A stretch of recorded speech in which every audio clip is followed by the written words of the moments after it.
InsyaAllah kita mulai dengan Al-Quran Al-Fatihah. A'udzubillahi minasyaitanirrajim. Bismillahirrahmanirrahim. Alhamdulillahi rabbil alamin. Ar-Rahmanirrahim. Maliki yaumiddin. Iyyaka na'budu wa iyyaka nasta'in. Ihdinas siratal mustaqim. Siratal ladzina an'amta 'alaihim ghairil maghdubi 'alaihim waladdallin. Amin. A'udzubillahi as-sami'il 'alim minasyaitanir rajim. Bismillahirrahmanirrahim. Innal hamdalillah nahmaduhu wa nasta'inuhu wa nastahdihi wa nastaghfiruh wa na'udzu billahi min shururi anfusina wa min sayyiati a'malina may yahdihillahu fala mudilla lahu wa may yudlil fala hadiya lahu. Asyhadu an la ilaha illallah wahdahu la syarika lahu wa asyhadu anna Muhammadan abduhu wa rasuluh. Qala rabbi shrah li sadri wa yassir li amri wahlul 'uqdatam min lisani yafqahu qawli. Rabbi zidni ilman amma ba'd. Assalamualaikum warahmatullahi wabarakatuh. Alhamdulillah, pertama-tama kita bersyukur pada Allah Subhanahu Wa Taala dengan izin Allah, dengan kasih sayang Allah, dengan rahmat, dengan taufik Allah, kita diberikan kesempatan untuk kita sama-sama meneruskan atur cara kita pada malam ini. Alhamdulillah, dalam suasana kita beriman, dalam suasana kita Islam. Walaupun mungkin dalam hidup kita ada di sana sini masalah, ada di sana sini kesusahan, penderitaan, mungkin ada masalah-masalah keluarga, ada masalah-masalah kesihatan, ada masalah-masalah keuangan, mungkin ada masalah-masalah yang bersangkut paut dengan kehidupan kita, bisnes dan sebagainya.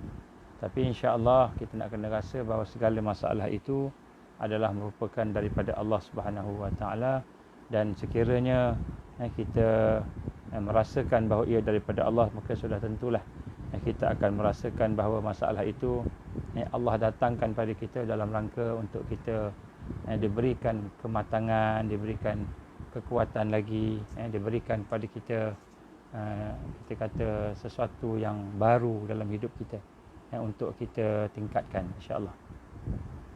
Jadi kita telah pun berbincang dalam beberapa hari yang lepas, termasuk semalam, berkenaan dengan perkara-perkara yang boleh menyebabkan kita mati dalam keadaan yang terbaik, husnul khatimah. Dan kemudian kita telah berbincang juga bagaimana amalan-amalan, bagaimana kita boleh beramal. Macam contoh sekarang ni, kita boleh berada dalam majlis macam ni, majlis-majlis peringatan, majlis-majlis untuk kita mengingati Allah, dan majlis yang akan membawa kita insya-Allah kepada rahmat Allah. Maka berada dalam majlis ini, berada dalam suasana beramal, berada dalam suasana solat, boleh ada Islam, ada iman. Kita ada iman, ada Islam ni pun sebenarnya adalah merupakan taufik daripada Allah. Jadi kita nak kena rasa bahawa tidak ada sesuatu pun yang berlaku dalam hidup kita melainkan semua itu adalah daripada Allah Subhanahu Wa Taala. Tak ada satu pun. Jadi kita nak kena rasa begitu. Dan apabila kita merasakan ini taufik daripada Allah Subhanahu Wa Taala, maka macam mana taufik itu boleh ada pada kita sehingga kita boleh beramal, tak banyak pun, sikit kita amal, maka itu adalah tanda Allah sayang pada kita. Lagi banyak, lagi tinggi sayang Allah pada kita, cinta Allah yang khusus kepada kita. Walaupun semalam kita bincang, kita ni belum lagi cinta Allah, kita belum sayang Allah lagi. Tapi Allah sayang pada kita, dan sayang Allah ni sayang yang sejati. Sebab itulah dia tidak putus asa, dia tidak tinggalkan kita, dia terus bagi rahmat, bagi nikmat kepada kita. Walaupun kita buat macam-macam perkara yang dia tak suka, dia terus bagi, kerana dia cinta Allah, cinta sejati. Allah sayang kat kita dengan sebenar-benar sayang. Maka apabila kita merasakan bahawa Allah sayang, maka kita nak kena rasa syukur kerana Allah pilih kita.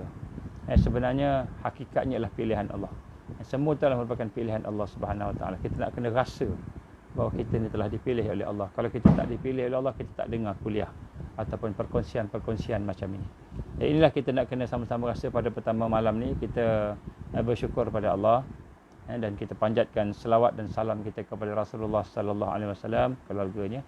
Sentiasa kita memperbanyakkan selawat. Kalau kita rasa kita dosa banyak, kita rasa kita lemah banyak, kita rasa kita ada banyak benda-benda yang Allah tak suka dalam diri kita, ataupun kita rasa susah nak tingkatkan diri kita, kita rasa susah nak tinggalkan kebiasaan buruk kita, banyakkanlah selawat. Banyakkan selawat. Allahumma salli ala Sayyidina Muhammad wa ala ali Sayyidina Muhammad. kurang-kurang Allahumma salli wa sallim ala Muhammad, kurang-kurang Allahumma salli wa sallim ala Nabi Muhammad, kurang-kurang. Macam itu. Allahumma salli wa sallim ala Nabi Muhammad. Kurang-kurang macam itu. Itu paling kurang lah tu. Tapi dah lengkap, dah cukup, dah lengkap. Maknanya kita selawat dan kita salam pada Rasulullah sallallahu alaihi wasallam. Banyakkan selawat, banyakkan selawat. Jadikan selawat ni sebagai suatu yang kita kata makanan kita. Jadi sebagai suatu hiburan pada kita. Kita jadikan sebagai hiburan. Kalau mula-mula tak rasa terhibur dengan selawat kita tu, kita rasa kosong aja, kita rasa keras saja hati kita, tak apa. Terus keep on. Lama-lama Allah akan jadikan kita rasa seronok dengan selawat. Dan bila Allah dah jadikan kita seronok dengan selawat, alhamdulillah, maknanya tanda-tanda Allah SWT telah membuka pintu-pintu kebaikan pada kita, insya-Allah. Tuan-tuan dan rahmati Allah, pada malam ni kita sambung lagi apa yang kita bincang semalam. Yang salah satunya kita sebut takhalli, proses. Macam mana kita nak memenangi sayang Allah. Macam mana nak memenangi sayang Allah Subhanahu Wa Taala. Tapi sebelum kita sambung bincang, saya nak sebut kat sini tuan-tuan. Saya nak menggambarkan kepada tuan-tuan bagaimana sebenarnya hari ini orang kata sembahyang itu pahit, susah, malas nak sembahyang, beban nak sembahyang. Orang kata nak kenal Allah ni pun susah. Semalam kita sebut salah satu perkara yang ada dalam diri kita ini, berhala-berhala yang ada dalam diri kita ni, yang kita sembah, yang dekat dengan kita, itulah sifat-sifat jahat kita, sifat binatang kita, sifat buas, binatang buas kita, dan sifat-sifat syaitan yang ada dalam diri kita tu, nak kena buang. Jadi kita rasa mungkin susahnya nak buang benda-benda yang dah jadi kebiasaan kita. Mungkin dosa kecil kita, dosa besar kita rasa susah. Malam ni saya nak betulkan. Mari kita sama-sama betulkan, biiznillah. Yang pertama tuan-tuan, saya nak kita melihat keliling kelalang kita. Kita tengok kiri kanan kita, mungkin kita nampak binatang, kita mungkin nampak pokok tumbuh-tumbuhan, kita nampak kawan-kawan kita, nampak pokok, nampak kereta, nampak keluarga kita, ataupun nampak apa saja. Maka kita nak cuba beritahu dalam hati kita, kita melihat makhluk yang ada di sekitar kita. Siapakah ataupun apakah makhluk yang paling mulia sekali? Yang mana satu paling mulia? Yang mana satu paling bahagia sebenarnya? Yang mana satu paling berjaya? Jadi kita lihat makhluk yang paling berjaya yang arah cerita. Kita jangan tengok binatang lah, jangan tengok pokok lah. Pokok binatang ni memang dia dah macam gitu kan. Dia tidak diuji. Tapi manusia dan jin. Yang dengar ni pun ada jin pun ada dengar juga ni. Nak sebut kat sini, yang paling mulia ialah apabila kita mendapat satu title. Satu title. Apa titlenya? Hamba Allah. Hamba Allah. Jadi sebenarnya kita ni boleh jadi orang Melayu, kita ni boleh jadi orang putih, kita boleh jadi orang India, keling ataupun hitam, orang Afrika, gelap, kita boleh jadi orang Cina, kuning, lansat, kita boleh jadi orang Jawa, jadi orang apa pun. Tapi apakah yang membezakan seseorang itu dengan seorang yang lain di sisi Allah? Yang membezakannya lah, seorang itu dia hamba Allah, yang seorang lagi dia hamba syaitan, ataupun dia hamba diri dia sendiri. Sebab itulah dalam peristiwa yang amat penting di dalam siri dakwah Rasulullah sallallahu alaihi wasallam, antaranya lah Isra' wal Mi'raj. Masa bilakah Isra' Mi'raj berlaku? Ketika Rasulullah sallallahu alaihi wasallam telah diuji dengan kesusahan, iaitu isterinya meninggal dunia, kemudian Abu Talib meninggal dunia. Kemudian Abu Talib meninggal dunia dulu. Lepas tu setengah-setengah riwayat kata dalam masa sebulan lebih gitu, isterinya pula Khadijah radhiyallahu anha meninggal dunia. Begitu juga dia ditekan oleh dakwah, tak boleh nak dakwah kat Mekah, macam-macam kesedihan yang melanda baginda Rasul sallallahu alaihi wasallam. Baginda diangkat ke atas langit, ke Sidratul Muntaha, tempat paling tinggi sekali. Malaikat Jibril pun tak boleh naik. Malaikat Jibril kata, aku tak boleh naik dah, aku sampai takat ni je. Kalau aku naik lagi tinggi ni, aku akan terbakar. Kau pergilah, kata Malaikat Jibril alaihissalam. Maka kata firman Allah dalam Quran, apakah yang Allah panggil Rasul sallallahu alaihi wasallam ketika peristiwa itu? Subhanallazi asra bi 'abdihi lailan minal masjidil haram ilal masjidil aqsa ila akhir. Subhanallazi asra bi 'abdihi. Maha suci Allah yang memperjalankan hamba-Nya bi'abdih, kan, pada malam hari. Jadi Allah tak panggil Muhammad. Maha suci Allah yang memperjalankan Muhammad, maha suci Allah yang memperjalankan Rasul-Nya yang maha mulia, yang mulia, maha suci Allah yang memperjalankan Nabi-Nya. Dia tak sebut yang lain, Allah sebut bi'abdih, hamba-Nya. Apa notasinya? Notasinya, nota kat sini yang penting ialah kita nak kena rasa yang Allah memperjalankan daripada Masjidil Haram di Mekah ilal Masjidil Aqsa, menuju ke Masjidil Aqsa, dan kemudian naik sampai ke Sidratul Muntaha, tempat paling tinggi sekali, di tempat yang kita kata paling mulia sekali di kalangan tempat-tempat yang ada ini, Sidratul Muntaha. Maka Allah panggil orang yang pergi itu, makhluk yang pergi itu, Allah tak panggil gelaran lain, dipanggil bi'abdih, dipanggil hamba-Nya. Maka pada malam ni kita nak kena rasa siapakah yang paling mulia di kalangan banyak makhluk yang ada di atas muka bumi ini, apabila makhluk itu menjadi hamba Allah. Dia menjadi hamba Allah. Kalau dia menjadi hamba yang lain, hina. Sebab dia memperhambakan kepada hamba. Dia memperhambakan kepada duit, mata wang. Dia memperhambakan kepada bisnes. Dia memperhambakan diri kepada kekayaan. Dia memperhambakan diri kepada manusia. Dia memperhambakan diri kepada pemimpin, manusia juga. Dia memperhambakan diri kepada jin yang disembah dengan sihirnya dan sebagainya. Dia memperhambakan diri kepada Dajjal. Dia memperhambakan diri kepada iblis, Lucifer. Jadi segala perhambaan yang ada kepada makhluk yang dinamakan makhluk itu, yang dijadikan dan cipta tadi, maka semuanya hina illa kecuali yang menjadi hamba Allah. Maka sebab tu saya nak beri berita gembira pada tuan-tuan pada malam ni. Perbincangan kita pada malam ni, macam mana nak jadi hamba Allah yang sebenar. Macam mana nak jadi hamba Allah yang sebenar, yang sebenar-benarnya. Yang sebenar-benarnya. Bukan main-main ni, bukan sikit-sikit dak, yang sebenar-benarnya. Macam mana nak jadikan, dan ilmu ini adalah ilmu yang paling mulia. Kenapa ilmu ini paling mulia? Kerana ilmu ini membebaskan satu makhluk itu, iaitu manusia dan jin, daripada memperhambakan diri kepada makhluk, kepada memperhambakan diri hanya kepada Allah. Lillahi wahdah, semata-mata pada Allah sahaja. Barulah bermakna istilah la ilaha illallah.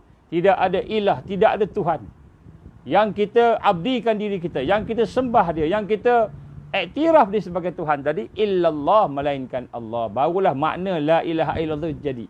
Jadi sebab tu tuan-tuan, yang pertama sekali malam ni kita nak rasa gembira. Ini yang saya nak kongsikan pada malam ni. Dengan proses takhalli. Kita dah bincang semalam, apa proses takhalli ini? Proses takhalli ini ialah kita mengosongkan jiwa kita. Kita mengosongkan jiwa kita daripada segala perkara-perkara yang merosakkan hubungan kita dengan Allah Subhanahu Wa Taala. Kita mengosongkan jiwa kita ini daripada sifat-sifat yang terkeji tercela, sikap-sikap yang terkeji tercela, daripada segala perkara yang menjadikan kita ni hamba makhluk. Buat apa nak jadi hamba makhluk? Tuan-tuan, kalau kita hidup sekarang ni pun dah umur kita 40-an, 30-an, 40-an, mungkin ada yang 20-an. Kita tak tahu bila kita akan mati. Mungkin umur kita sekarang ni, mungkin ada kawan-kawan kita umur 60-an. Kita kata dah dekat mati dah. Rupa-rupanya umur dia sampai 80, 20 tahun lagi ada. Umur dia 60 tahun sekarang. Kita kata dah tua dah. Tapi rupa-rupanya umur dia, ajal dia pada ketika umur dia 80 tahun. Masih ada 20 tahun lagi.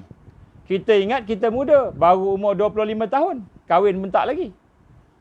Kan? Baru lepas graduate, kita kata segar bugar. Kita ingat kita muda. Oi, kan? 25 tahun, 20 tahun, katalah kita 20 tahun. Tiba-tiba ajal kita umur 30 tahun. Lagi 10 tahun je. Lagi 5 tahun. Kalau umur kita 25 tahun, ajal kita 30 tahun, lagi 5 tahun je kita mati. Kita ingat kita dah orang muda, tak apa, tak kisah. Tak. Jangan cakap tuan-tuan. Orang umur 80-an, 90-an, 100 pun ada. Sekarang ni orang umur 90-an, 90 lebih. Nak masuk 95 agaknya tahun ni. masih lagi ada kekuatan nak jadi Perdana Menteri. Pun ada, umur 95 tahun. Sekarang. Yang main-main. Kan? Kita ingat, kan? Kita umur 60 tahun, kan? Kita masih dah tua dah. Orang muda cakap dia dah tua. Tapi umur sampai 90 lebih. Ada orang muda pula, nasa dia muda, rupanya umur dia sampai 30 tahun aja. Kawan saya baru meninggal 3 hari lepas. MD kepada UMW. Kan? Badrul. Umur baru 50-an. Awal 50-an. Muda lagi. Salah seorang sahabat yang selalu senyum. Sentiasa senyum. Alhamdulillah. Mudah-mudahan Allah terima semua amalan dia. Allah ampunkan dosa dia. Mudah-mudahan Allah masukkan dia dalam golongan orang yang beruntung. Mudah-mudahan ada amalan-amalan dia yang Allah terima sehingga menyebabkan Allah SWT memberi rahmat kepada dia. Amin. Amin ya Allah. Tuan-tuan, jadi pada malam ni kita nak kena rasa gembira. Sekurang-kurangnya kita ada ilmu. Allah bagi kita pendedahan malam ni macam mana nak jadi hamba Allah yang sebenar. Melalui proses takhalli. Melalui proses takhalli. Sebab tu saya nak sebut sini tuan-tuan. Motivasi kita malam ni. Saya seronok nak sebut malam ni. Setengah orang kata berat. Nak tinggalkan rokok susah. Nak tinggalkan rokok berat lah. Berat nak tinggalkan rokok. Nak tinggalkan kita punya dosa susah. Tuan-tuan, saya nak sebut kat sini. Yang cakap susah tu bukan kita. Yang cakap susah tu nafsu kita. Roh kita, iman kita menderita. Roh kita, hati kita sebenarnya menderita. Menderita. Gelap gelita. Dengan maksiat kita buat, hati kita gelap. Bayangkan tuan-tuan, saya nak sebut tuan-tuan. Bayangkan. Bayangkan. Tiba-tiba mata kita buta, gelap gelita. Walaupun spotlight ni terang benderang depan mata kita ni, buka spotlight stadium tu besar tenggelam terang benderang, tapi satu sikit pun kita tak nampak. Gelap. Kenapa? Mata buta. Menderita tak tuan-tuan? Menderita. Tak percaya tuan-tuan, cubalah tutup mata bagi gelap, jalan dah pergi ke bilik air. Pergi bilik air tu kurang-kurang ambil beberapa minit. Kurang-kurang sebab bertempur dengan pintu, bertempur dengan kerusi, bertempur dengan kita punya katil lah sebagainya. Terjatuhlah, tersepak bola anak lah. Macam-macam. Seksa kita, mata kita buta. Mata buta, tak ada cahaya yang boleh masuk untuk dapat kita lihat. Tuan-tuan, saya bayangkan tuan-tuan, dosa-dosa kita, keaiban kita, segala yang kita lakukan yang Allah tak suka itu adalah kegelapan demi kegelapan demi kegelapan. Hati kita buta, lebih terseksa daripada mata yang buta. Mata yang buta dia cuma tak nampak fizikal tuan-tuan. Tapi hati yang buta dia tidak boleh merasai nikmat beragama. Tak rasa nikmat iman, tak boleh rasa. Baca Quran tak rasa nikmat, sembahyang tak rasa nikmat. Malahan yang lebih parah lagi, bila hati kita buta, tidak ada cahaya dengan sebab dosa yang kita tak nak tinggalkan. Tuan-tuan rahmati Allah. Apa jadi tuan-tuan? Kita tak akan kenal Allah. Kita kenal dengan artis, kita boleh kenal dengan pemain bola sepak, kita kenal dengan orang-orang yang baik, orang jahat depan mata kita kenal semua. Tetapi kita tak kenal pencipta kita. Sedihnya tuan-tuan, sakitnya hati-hati kita. Pedihnya roh kita. Pedihnya sebenarnya roh kita ni pedih. Cuba kita bayangkan, mata kita buta, nak berjalan balik rumah pun tak boleh. Nak bergerak tak boleh. Nak masak tak boleh, nak masak. Tak nampak nak masak apa. Orang lain kena tolong kita. Begitulah tuan-tuan, sekiranya roh kita, hati kita gelap gelita, tidak ada cahaya. Basirah tidak memancar. Tak boleh melihat dengan basirah, dengan mata hati kita. Maka sebenarnya hati kita menderita tuan-tuan. Hati kita menderita. Kita rasa kosong, kita rasa keras. Kita rasa ada satu penyakit, bukan penyakit, kita rasa satu kekurangan, kelemahan yang amat sangat dalam hati kita ini. Kita tak kenal Allah. Hati kita menderita tuan-tuan. Ibaratkan seorang anak lahir-lahir saja tak jumpa mak ayah dia. Lahir-lahir dibela oleh orang lain. Dibela oleh orang lain dengan cara bela seperti binatang, tidak ada kasih sayang. Dipukulnya, dibuat macam-macam. Kita hidup dalam keadaan tidak ada kasih sayang. Bayangkan seorang anak dari kecil yang memerlukan kasih sayang, tak dapat kasih sayang. Sepatutnya minum susu dibagi air sirap aja. Sepatutnya minum susu dibagi air paip aja. Minumlah. Kan? Dibela oleh bukan mak ayah kita. Maka tentulah si anak tadi rindu dengan mak ayah dia. Manalah mak aku, manalah ayah aku. Rindu. Tuan-tuan, begitulah hati manusia yang telah kehilangan Allah. Hati kita kehilangan Allah dalam hidup kita lebih parah daripada seorang anak yang kehilangan ayah dan mak dia. Kerana Allah Subhanahu Wa Taala lah sebenarnya sumber kekuatan, sumber cahaya, sumber kebahagiaan. Tiba-tiba kan, kita tak nampak, tak jumpa Allah dalam hidup kita. Inilah yang digambarkan tadi. Sebenarnya apa yang kita nak bincangkan, sesuatu yang menggembirakan kita. Sebab tu kata Ibn Qayyim Al-Jauziyah rahimahullah, dia kata apa? Dalam hati manusia ada satu sobekan, satu koyakan, satu kesakitan yang mana tidak akan diubat, tidak akan boleh dirawat, tidak akan boleh ditampal, melainkan apabila dia telah bertemu dengan Allah. Kita akan sentiasa rasa sunyi. Walaupun kita gembira, boleh gelak ketawa, tapi sebenarnya hati kita sunyi. Kerana kita tak dapat kasih sayang Allah. Kita tak rasa. Walaupun Allah sayang kita, Allah sayang kita. Dan kasih sayang Allah ni sejati, tetapi kita tak sayang Allah. Sebab hati kita tidak ada cahaya. Jadi sebab itulah kan, perbincangan malam ni sebenarnya kita nak kena rasa seronok. Sebab kita nak bertemu dengan Allah ni. Kita nak bertemu dengan Tuhan kita. Yang menjadikan kita nak sayang Allah. Sebagaimana Allah Subhanahu menyayangi kita. Kita nak sayang Allah macam mana Allah sayang kat kita. Inilah tuan-tuan. Kita kena rasa syukur sangat. Kita kena rasa gembira sangat. Sebab Allah beri kepada kita kekuatan ini. Sebab itulah tuan-tuan, takhalli, mengosongkan diri kita daripada perkara yang apa namanya, kita kata keji, yang tercela tadi. Dia bermula dengan at-taubah. Dia bermula dengan at-taubah. Tuan-tuan, rahmat Allah, saya nak sebut pada malam ni. Taubat ni power, tuan-tuan. Power taubat ni. Cukup power. Kalau saya guna istilah orang sekarang ni, power. Cukup power. Taubat ni. Kenapa, tuan-tuan? Sebab taubat ini pintu masuk kepada Allah. Kalau kita bayangkan kita sedang berjalan jauh perjalanan kita. Daripada utara menuju ke selatan. Jauh dalam perjalanan, tak sampai-sampai. Sebab jam lah, sebab ada apa ni, PKP lah, macam-macam lah ada ni kan. Jadi jalan tu pun jadi tersekat-sekat. Kena pula ada tahanan sini, berhenti banyak pula, contohlah. Contoh. Sebenarnya PKP ni lagi lancar perjalanan kan. Orang tak banyak. Tuan-tuan rahmat Allah, tiba-tiba kita nampak rumah kita setelah berjalan selama 8 jam, 9 jam, 10 jam atas jalan raya, kita nampak pintu gerbang. Kalau kita nak balik Johor Bahru, exit ke Johor Bahru kan 5 km. Dekat lah. Kan? Kemudian kita tahu bila exit tu aja tak sampai 5 minit sampai rumah kita. Kita dah terbayang dah rumah kita. Gembiranya kita nak dekat dah. Boleh rehat, boleh tidur, boleh makan, boleh minum, boleh jumpa anak isteri, boleh buat apa-apa kita nak buat. Tuan-tuan, begitulah hati ni sebenarnya. Apabila dia telah melihat pintu taubat. Dia dah melihat pintu taubat. Nak masuk ke taubat. Dia melihat pintu taubat dengan perasaan menyesal pada dosa dia. Dia menyesal pada dosa. Menyesal tu menyebabkan air mata menangis. Bukan menangis sebab dia rasa kita kata rasa tak best. Dia menyesal dosa dia tu. Tapi menangis tu, lepas habis menangis tu, dia rasa puas.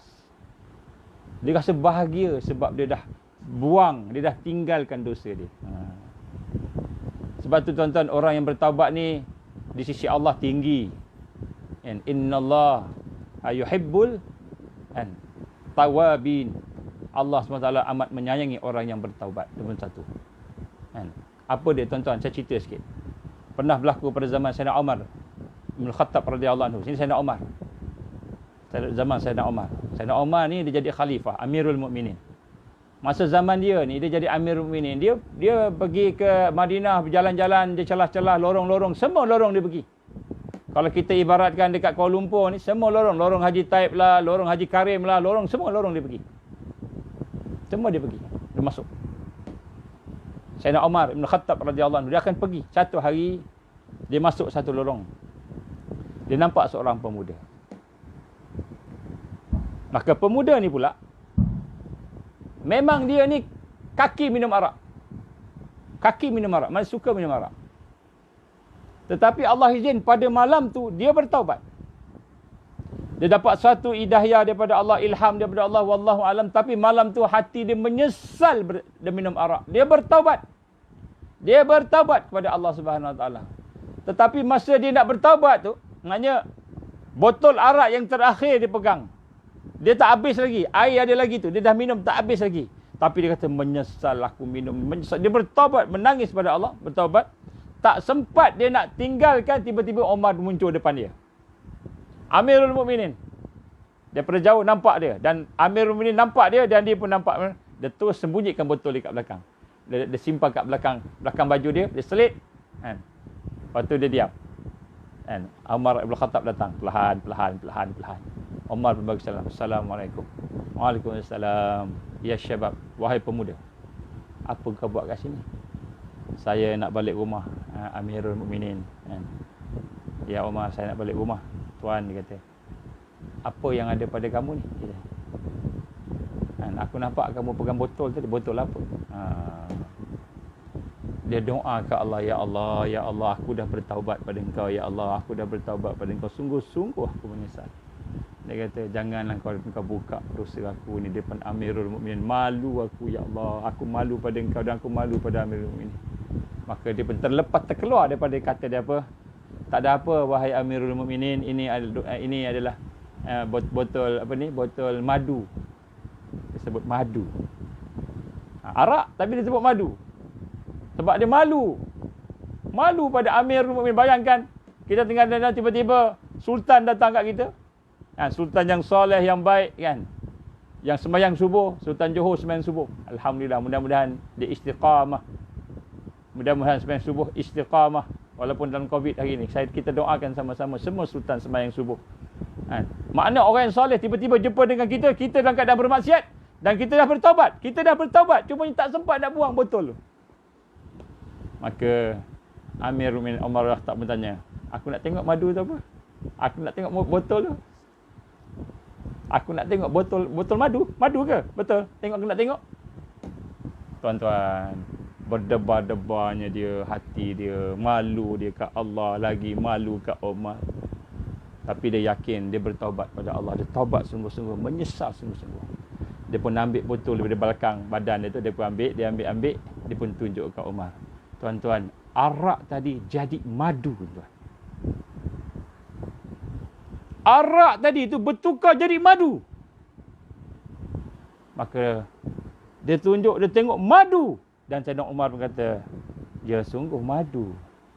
Betul madu. Kata, aku minta maaf, aku bersangka pada engkau, kata Umar bin Khattab radhiyallahu anhu. Tuan-tuan, taubat ni jangan main-main. Allah sayang kat kita. Sesiapa yang Allah dah bukakan, lorongkan jalan untuk bertaubat, maka Allah dah tunjukkan kasih sayang daripada kita. Kita masuk taubat ni, menyesal. Menyesal dengan dosa kita. Maknanya Allah dah campakkan kasih sayang daripada kita. Maka ketika itu Allah tolong dia. Arak jadi madu, tuan-tuan. Ini peristiwa berlaku ketika zaman Sayyidina Umar bin Khattab radhiyallahu anhu. Menangis dia pun kata, wahai Umar, sungguh-sungguh ini sebenarnya arak.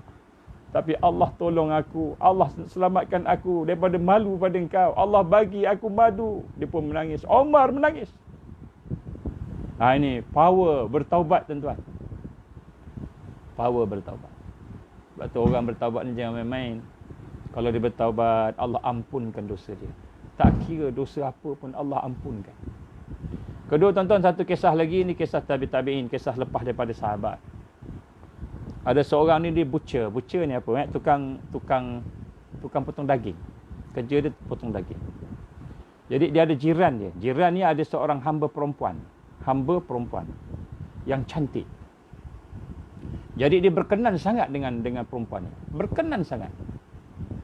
Jadi sampai satu hari perempuan ni ada satu kerja, ada satu tugasan, dia pergi ke tempat lain, dia hantar barang ke apa, ke tempat lain, majikan dia suruh. Tuan dia suruh, bukan majikan, tuan dia suruh. Maka dia pun hantar yang jadi tukang potong daging ni ikut dia. Ikut. Kan? Sampai satu tempat yang mana tak ada orang dan sebagainya. Maka dia pun pergi kepada perempuan itu. Dia pun ajak perempuan itu supaya berzina.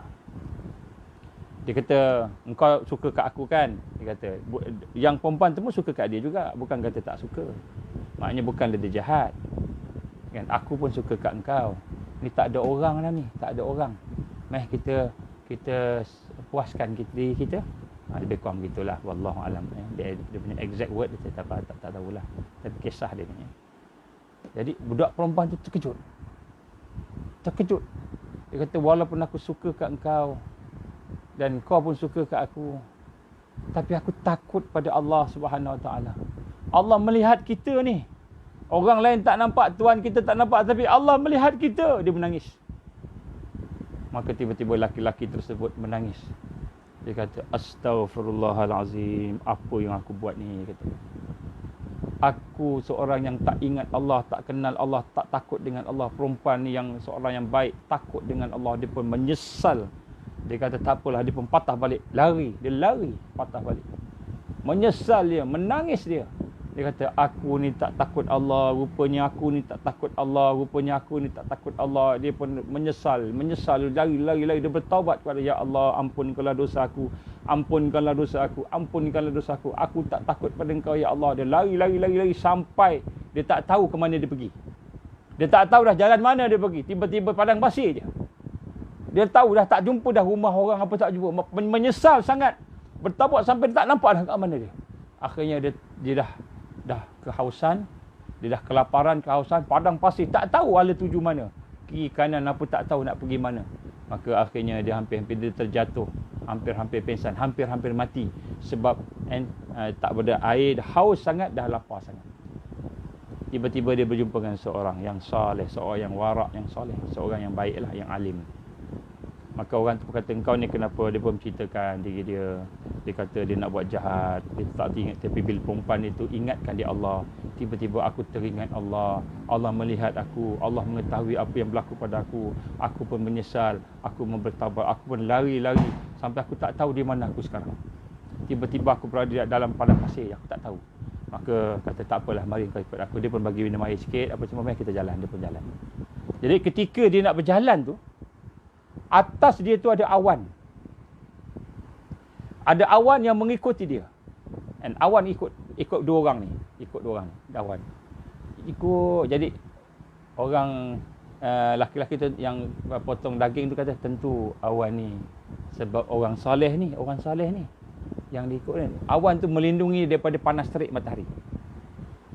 Sampailah satu persimpangan, orang soleh tu nak pergi ke kampung dia. Dia pula nak pergi ke kampung dia pula. Maka dia berpisah. Tiba-tiba awan tu ikut dia. Ikut orang yang nak bertaubat tadi. Tak ikut orang yang soleh tadi. Maka orang soleh melihat awan ikut dia, orang soleh terkejar dia balik. Maka dia kata, sesungguhnya dia kata, Allah Subhanahu Wa Taala amat memuliakan orang yang bertaubat. Allah amat memuliakan orang yang bertaubat. Kenapa?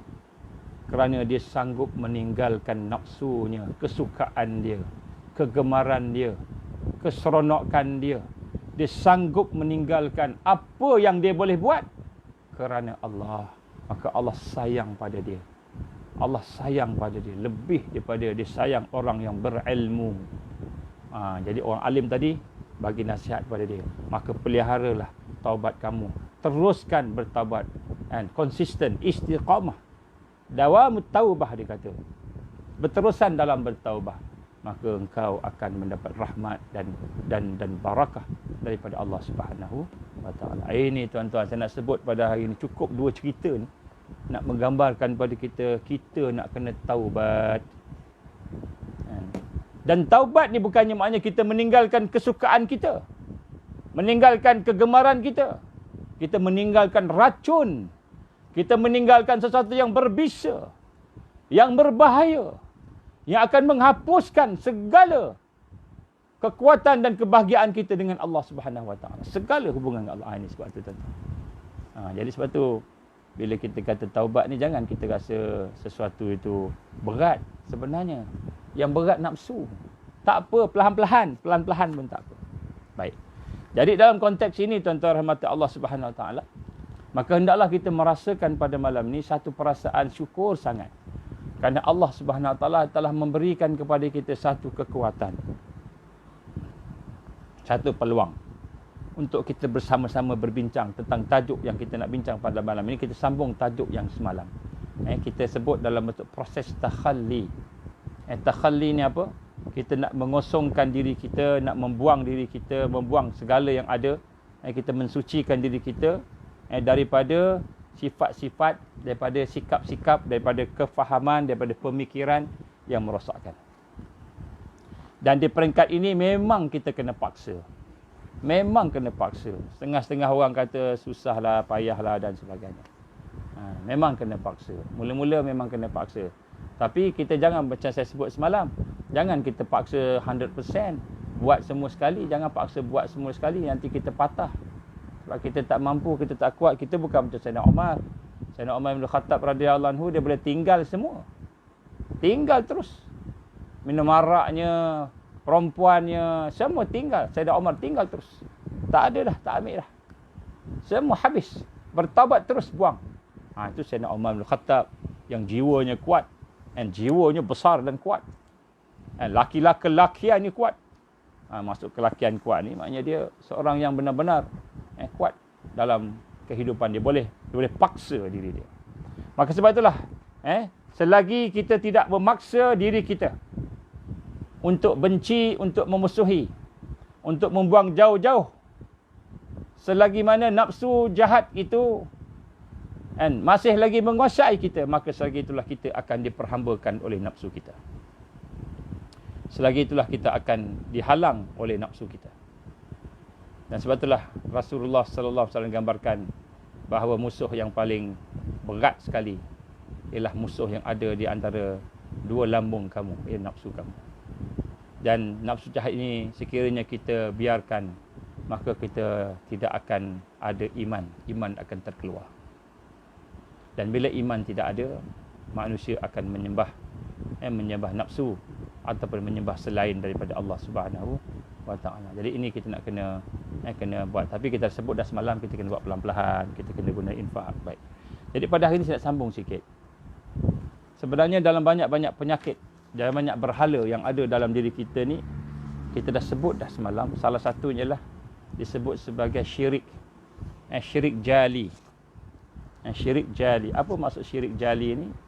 Iaitu syirik yang jelas. Bila kita mengambil sesuatu lain dalam bentuk fizikal yang nampak tu, yang jelas, maka itu syirik jali. Saya dah sebut dah. Kalau Dajjal datang, dia akan menjadi Tuhan. Dia akan menjadi Nabi, menjadi Tuhan. Kemudian dunia boleh menjadi Tuhan.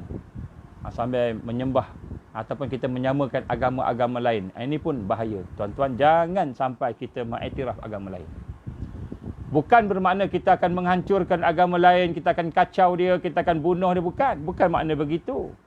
Dia diperintahkan oleh Allah Subhanahu Wa Taala supaya memberi rahmat kepada mereka. Jangan kacau.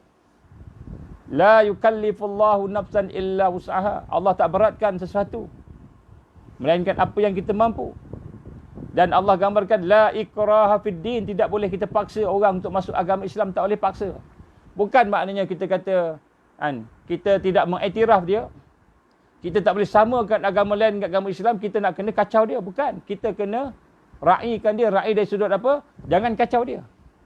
Biarkan dia. Tak apa dia nak beragama Hindu, tak apa. Kita tak kacau. Kita hormati dia dari sudut kemanusiaan. Hormat dia, tak apa. Tapi jangan dalam hati kita, dalam fikiran kita samakan agama dia dengan agama kita. Agama Hindu pun sama, agama Islam nak buat baik juga. Tak sama, tuan-tuan. Kalau ada pun yang sama dalam agama lain daripada agama Islam, di dalamnya ada syirik. Di dalamnya ada syirik. Sebab Tuhan dia Tuhan lain, bukan Tuhan yang esa. Dia bukan menyembah Allah yang esa. Dia menyembah Tuhan yang macam-macam. Maknanya kalau dia buat baik, contoh dia buat baik apa? Katalah dia bagi makan orang. Dia ajak kita makan tempat dia. Dia ajak bagi buka puasa. Katakanlah ada satu kes berlaku di Johor. Dia ajak berbuka puasa di kuil. Wah, kita kata orang yang bagi makan orang makan puasa ni dapat pahala macam mana sama orang berpuasa. Itu Nabi kata. Tapi bagi orang bukan Islam, kezaliman yang dibuat lebih besar daripada bagi makan orang tadi. Iaitu dia menyekutukan Allah. Dia mensyirikkan Allah Subhanahu Wa Taala. Jadi kita tak boleh samakan. Menyamakan Islam dengan yang lain haram. Tak boleh. Al-Islamu ya'lu. Islam paling tinggi. Wala yu'la alaih. Tidak ada yang lebih tinggi daripada Islam. Tak ada yang sama pun dengan Islam. Ini hadis Rasulullah sallallahu alaihi wasallam. Dan siapa yang ambil agama lain, wa may yabtaghi ghairal Islam dinan falan yuqbala minhu. Maka siapa-siapa yang mengambil agama selain daripada Allah, agama Islam sebagai agama dia, maka dia tidak akan sekali-kali diterima. Maknanya tuan-tuan, selain syirik yang jali ni, syirik yang jelas ni, bukan saja ambil berhala sembah dia, bukan saja ambil salib pakai. Itu punya murtad, yang boleh bawa kepada murtad ni kita tengok fatwa mufti wilayah bahagian murtad, tengok dia ada lengkap macam mana murtad dengan lisan, murtad dengan amali perbuatan, murtad dengan iktikad. Ini ada 3 cara nak keluar Islam. Ini saya tak nak sentuh yang ni, tuan-tuan boleh tengok pada fatwa mufti. Tapi yang saya nak sentuh kat sini ialah apabila seseorang tu tak perasan dia mengambil agama lain sama dengan agama Islam, itu boleh membawa kepada syirik dan murtad. Dia mengambil Tuhan lain, itu syirik jali. Jadi pada malam ni saya nak sebut perkara yang pertama yang kita kena buang dalam diri kita ialah kita berlaku mensyirikkan Allah Subhanahu Wa Taala dalam kehidupan kita. Kita mensyirikkan Allah Subhanahu Wa Taala. Syirik ini syirik yang tersembunyi. Syirik yang kita tak nampak. Ini yang kita nak tengok pada malam ni, insya-Allah. Baik. Maka syirik ini terbahagi kepada beberapa bahagian. Sebab tu tuan-tuan, saya nak ajar tuan-tuan, saya nak ingatkan tuan-tuan, doa yang sering kita baca dalam maksurat.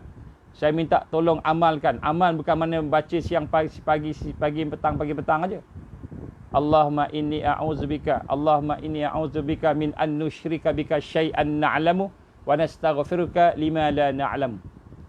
Ya Allah, aku minta Engkau jauhkan aku daripada syirik, perkara yang mensyirikkan Kau, yang aku tahu ataupun yang aku tak tahu. Tuan-tuan, kalau kita bincang syirik ni dalam, banyak. Tapi kita nak bincang beberapa perkara penting sebagai untuk panduan kita melaksanakan proses takhalli ini. Kita nak mengosongkan diri kita daripada syirik. Ini berhala nombor 1, iaitu mensyirikkan Allah di dalam hati kita, di dalam diri kita. Yang pertama tuan-tuan, saya nak kelaskan disebut syirik tawajuh. Syirik tawajuh dan syirik qasad. Apa maksud syirik tawajuh dan syirik qasad ni? Ini ada dalam diri kita. Ini kena kita bersihkan. Terutama di akhir zaman, kita nak berdepan dengan Dajjal, kita kena bersihkan ini. Maksud syirik tawajuh ini, seorang yang mempersekutukan tawajuh, maknanya dia menghadap kepada Allah, bertawajuh kepada Allah. Maksudnya seorang itu melakukan satu perbuatan. Kita beramal, kita buat satu perbuatan. Tujuan dia nak dapat redha Allah. Tujuan dia kata, aku nak dapat redha Allah. Itu tujuan dia. Tetapi ada satu lagi tujuan. Maknanya bukan itu saja. Ada satu lagi tujuan, iaitu aku juga nak menginginkan keredaan manusia. Maknanya aku nak mengharapkan kehormatan supaya dia hormat aku. Aku sembahyang, aku puasa, aku sedekah supaya dapat redha Allah. Pada masa yang sama, kita nak orang hormat kita. Orang memuliakan kita. Orang memberikan kedudukan tinggi kepada kita. Ataupun kita kata kita ikhlas kepada Allah, tapi juga kita harapkan, kita bermatlamatkan harta, pangkat ataupun faedah duniawi. Maka ini disebut syirik tawajjuh ataupun syirik qasad, iaitu kita mensyirikkan Allah dalam amalan kita, niat kita, qasad kita, niat kita, tawajjuh kita itu kita nak redha Allah, pada masa sama kita nak redha manusia. Kita nak redha Allah, nak redha manusia. Maka daripada Abu Hurairah radhiyallahu anhu, beliau telah berkata, aku mendengar Rasulullah sallallahu alaihi wasallam. Maka Rasul sallallahu alaihi wasallam telah bersabda, ini hadis qudsi. Dan hadis daripada Imam Muslim, hadis sahih. Innallaha yaqul, Allah Subhanahu wa taala telah berfirman, ana aghna syuraka'i 'anil syirk faman 'amila 'amalan fa asyraka fihi ghairi fa anna minhu bari'un. Atau kama Rasulullah sallallahu alaihi wasallam. Allah berfirman, innallaha yaqul, sesungguhnya Allah telah berfirman dalam hadis qudsi ini, aku merupakan Tuhan yang maha kaya. Ana aghnat syuraka, aku Tuhan yang maha kaya dari sebarang sekutu.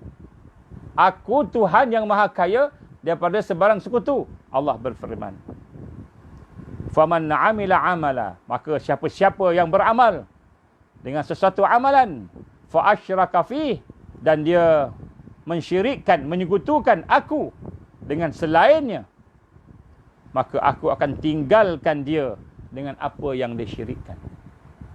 Kita nak Allah, nak redha Allah. Pada masa sama kita nak redha manusia. Maka pada ketika itu Allah akan biarkan kita dengan manusia yang kita cari keredaan tadi. Allah maha kaya. Allah tak berhajatkan kepada syirik. Maka siapa yang beramal, beramallah hanya kerana Allah. Ini saya nak bajak kita berbincang melihat diri kita. Kadang-kadang kita hajat. Kan? Habis macam itu tak boleh ke kita buat baik pada orang? Buat baik boleh, buat baik pada orang. Boleh, tak ada masalah. Tak boleh ke kita buat sesuatu supaya orang suka? Orang suka kat kita. Boleh buat satu orang suka. Tapi bukan kerana orang tu. Kerana Allah. Bukan kerana orang, kerana Allah. Tak boleh ke kita buat sesuatu supaya kita dapat harta, dapat kaya, dapat bisnes, dapat projek? Kita nak jumpa menteri apa semua dapat projek, tak boleh ke? Boleh. Tetapi bukan kerana dunia tadi, kerana Allah. Maknanya projek tu, harta itu, ada harta dunia yang kita nak manfaatkan untuk Allah, untuk fi sabilillah, untuk kebaikan, untuk ibadah. Bukan kerana dunia. Maknanya kalau tidak dapat dunia pun kita tetap buat sesuatu yang baik. Kita tetap beramal. Bukan kerana orang sebut kita. Kita nak sedekah kat orang, nanti orang tak sebut kita. Sebab tu kadang-kadang kena ada juga. Kita kena faham. Hari ni kadang-kadang contoh NGO. NGO dia kena buat, dia dapat duit daripada sumbangan orang ramai. Maka kadang-kadang macam mana cara dia nak cerita pada orang apa yang dia buat supaya tunjuk duit tu ke mana pergi. Kan, dalam bentuk macam auditing lah. Jadi dia pun ambil video, dia pun tunjukkan, okey, projek bagi orang makan miskin makan. Dia pun ni duit ni RM10,000, contohnya kamu sedekah ni kami gunakan untuk bagi orang makan. Ni nilai RM10,000 ni 10 dia tunjuk kan. Dia tunjuk. Itu bukan untuk dia bukan tujuan nak berbangga-bangga, tapi tujuan nak beritahu kepada orang yang bagi tadi supaya orang bagi tu puas hati. Supaya tahu, oh betul, dia beramal. InsyaAllah, dia boleh dipercayai. Dia bukan ada orang yang songklap macam itu. Itu lain. Itu kerana Allah. Dia bukan untuk kepentingan dia. Tetapi apabila kita buat sesuatu, sikit-sikit kita video. Sikit-sikit kita video. Supaya apa? Supaya orang pilih kita jadi kan YB. Sikit-sikit video. Kita tujuan kita supaya kita jadi YB. Maka itu dikira syirik tawajuh. Syirik qasad. Jadi kita nak buat sesuatu dalam rangka untuk nak mendapatkan makhluk dunia ini. Bersama-sama dengan redha Allah. Allah tak pandang. Mungkin dapat jadi YB. Dapatlah jadi YB. Tapi Allah tak pandang amal soleh. Ini pertama tuan-tuan. Sebab tu dalam hati kita ni nak kena benar-benar bersih. Wa ma umiru illa liya'budullah mukhlisina lahuddin. Tidaklah aku perintahkan kepada kamu wa ma umiru illa, melainkan hanya untuk berubudiah kepada aku dengan ikhlas, dengan bersih, tidak ada tujuan lain. Hatta orang tu tak terima kasih pun kita tak apa. Tak terima kasih pun tak apa, kita tolong juga. Sebab saya tolong awak bukan sebab saya nak dapat terima kasih, tapi saya tolong awak kerana Allah. Ini proses takhalli. Nak buang nafsu. Ini nombor satu. Tuan-tuan, perang kita nampak ini. Daripada Syaddad bin Aus. Syaddad bin Aus radhiyallahu anhu, dia telah berkata, satu hari aku melihat baginda Rasulullah sallallahu alaihi wasallam menangis. Ini juga hadis yang diriwayatkan oleh Ibn Majah dan Al-Hakim, hadis sahih. Apa kata kepada Syaddad? Dia kata, aku nampak Rasul sallallahu alaihi wasallam menangis, Nabi menangis. sallallahu alaihi wasallam. Lalu aku bertanya, "Ya Rasulullah, kenapa engkau menangis ya Rasulullah?" Maka Nabi sallallahu alaihi wasallam bersabda, "Sesungguhnya aku takut umat aku akan melakukan perbuatan syirik." Rasul sallallahu alaihi wasallam sampai menangis nak menunjukkan susahnya nak buang syirik qasad ini, syirik tawajuh ini susah nak buang. Sampaikan Rasul menangis. Bukan kita menangis, Rasul sallallahu alaihi wasallam menangis.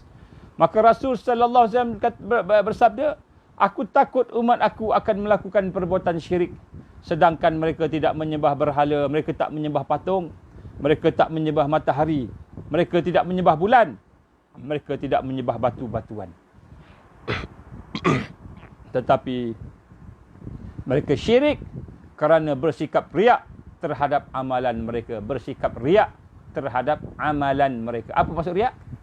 Riak ni maknanya hati kita berhajatkan pujian orang, berhajatkan penilaian manusia, berhajatkan supaya orang puji kita, berhajatkan supaya manusia cabut kita bagus, baik, soleh, berhajatkan supaya manusia mengangkat kita tinggi darjat di sisi mereka. Maka dalam hati kita ada hajat untuk mendapat penilaian manusia, supaya manusia menaikkan kita, bagi pujian pada kita. Itulah digambarkan Rasulullah syirik. Syirik tawajuh, iaitu kita menghadapkan hati kita kepada Allah, nak reda Allah, pada masa yang sama kita hadapkan hati kita pada manusia. Bila kita berhadapkan hati kita pada manusia, maka jadilah syirik tawajuh. Ini satu yang ada pada nafsu setiap manusia sekiranya dia tidak kenal Allah. Ini riak. Kemudian yang kedua, dari sudut syirik ni, antara syirik yang biasa dilakukan oleh kita yang kita kena proses sama-sama, ialah syirik isti'anah. Disebut syirik isti'anah. Apa dia syirik isti'anah ini? Syirik ini adalah apabila kita buat satu amalan, kita buat satu perbuatan dengan penuh ikhlas kerana Allah. Penuh ikhlas, kita mengharapkan keredaan Allah semata-mata. Maka pada masa yang sama, kita juga diwajibkan untuk mohon pertolongan kepada Allah semata-mata. Sesungguhnya tidak ada daya, kekuatan, kemampuan melainkan daripada Allah. La haula wala quwwata illa billah. Tidak ada daya, kekuatan melainkan daripada Allah. Maka apabila seseorang itu meminta pertolongan selain Allah dan menyangka bahawa segala matlamat boleh dicapai dengan pertolongan itu tanpa pertolongan Allah, maknanya dia minta dengan orang seolah orang itu yang boleh. Orang itu yang boleh bagi dia projek. Orang itu yang boleh bagi dia berjaya. Orang itu yang boleh bagi dia sesuatu tanpa dia rasa Allah Subhanahu Wa Taala, ataupun disamakan orang itu dengan Allah. Maka ini disebut syirik isti'anah. Kita meletakkan manusia sama dengan Allah. Kita meletakkan manusia sama dengan Allah Subhanahu Wa Taala. Sedangkan Allah lah sebenarnya yang memberikan pertolongan. Kalau kita ada projek, hajat kepada projek, kemudian tiba-tiba datuk sekian-sekian bagi kita projek tu, kita ingat datuk tu ke yang bagi kita projek? Bukan. Projek tu kita akan dapat sekiranya Allah bagi pada kita. Kalau tak bagi, tak buat ni, tak dapat. Kalau kita tak belanja dia, tak dapat. Sebab kita ingat dia yang bagi projek. Tuan-tuan yang rahmati Allah Subhanahu Wa Taala, di sinilah Allah uji kita. Allah uji kita. Saya bagi satu contoh untuk kita sama-sama fikirkan.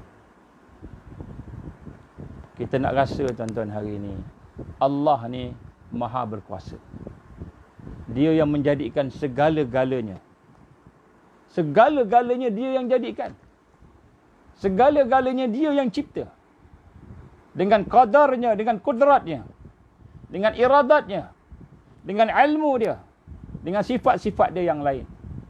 Sehingga Rasulullah sallallahu alaihi wasallam bersabda, "La tataharraku zarratun illa biiznillah."